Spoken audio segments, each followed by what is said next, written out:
The number of agents today already far outweighs the number of human beings.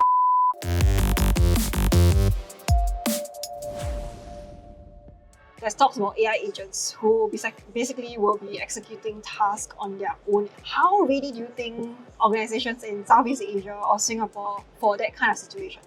The first thing we advise people is from traditional AI/ML to generative AI to agentic in the future, the number of agents today is already far outweighs the number of human beings already in the enterprise. And in the future, every enterprise will have a few million agents in the place with agents to agent communication. The mistake that enterprises can make is treat an agent like a tool. But in reality, a true agent today, driven by AI, is something that can actually go to a CRM database, write to an ERP, and make a payment or trigger a payment like a junior admin. It's like a junior employee with no manager or no resources, right? In terms of readiness, there are 3 steps or 4 steps, in fact, that we tell our customers based on the CISOs that I've met across APJ and Southeast Asia. First, you can't govern and secure what you can't see, which means you need complete visibility, including what shadow IT is doing in spinning up and accessing unsanctioned AI endpoints or frontier models or otherwise in the company. Second, after you have the visibility, secure all kinds of AI access, and I'm talking human to AI, application to AI, and agent to agent. The third step is once you have that, constant, what we call as red teaming for AI, constant for the application lifecycle from the runtime of AI to look at different attack vectors and threats that are forming, constantly look at them and not do it as a one-time penetration testing, which is the old security. And lastly, even after doing all of this, if things do get breached, if there's an attack, an agentic attack, which is at machine speed, you should be able to respond to it at machine speed.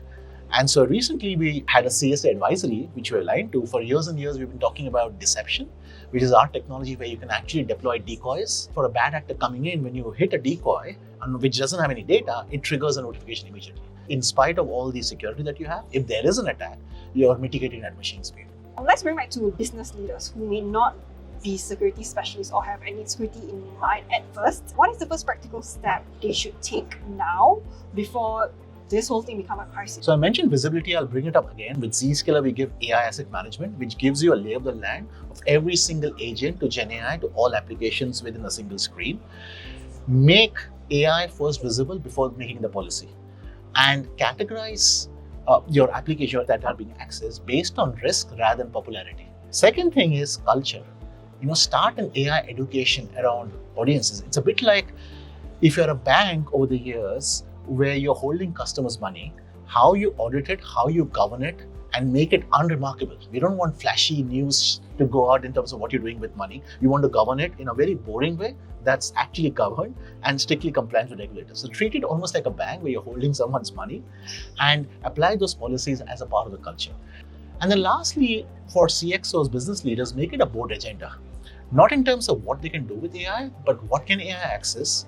What is it doing today? What data access does it have? I just mentioned about our intention to acquire symmetry systems. That will show in a graph database relationships between agents, applications, identities, and data. With Zero Trust, we could always see who was accessing what. Now with the symmetry systems potential acquisition, we'll be able to know and tell customers what was accessed and why. One last question. What is next for Zero Trust? We are seeing in the land of AI adoption and release of small models by the frontier AI model providers. Google DeepMind released something called Gemma. Gemma is this problem where application developers can use the small 2 billion and 4 billion parameter models to install it in a mobile phone, which means the model can actually run on a mobile phone on your mobile CPU and even run in privacy mode without actually having an internet connection and do certain tasks. Now, the challenge that it poses is, what happens if the model hallucinates? What if there's bad behavior? Who protects you then? Because the Zero Trust Exchange is still outside. One of the things we are thinking of is with our Z client connector that we install on mobile phones and laptops of our customers, can that have inbuilt natively a set of guardrails for AI security so that even when you're disconnected from the internet and running an AI model offline, you're still protected? Secondly, shifting from AI to quantum, which has gone through phases over the years of quantum making a lot of news, then it dying down. And one of the reasons that quantum has been financially unviable is a lot of factors, including the environment it needs. So for example, if you house a quantum computer in a basement, in a vacuum, even a cosmic ray explosion millions of miles away in the space can actually disturb and create errors in the quantum computer, because that's just how sensitive it is, the atoms.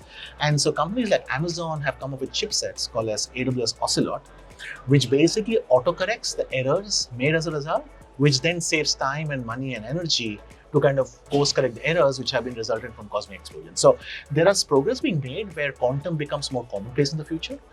6 to 8 months ago, we released what we call as PQC, post-quantum cryptography reports, where customers of our data security platform can get free reports on how quantum hackable or decryptable your data security is for your data.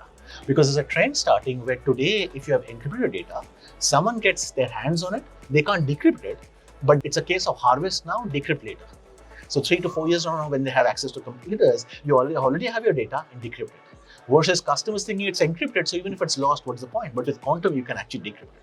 So complying with showing customers as to how decryptable it is from quantum is a report that we send them based on their applications that run on us.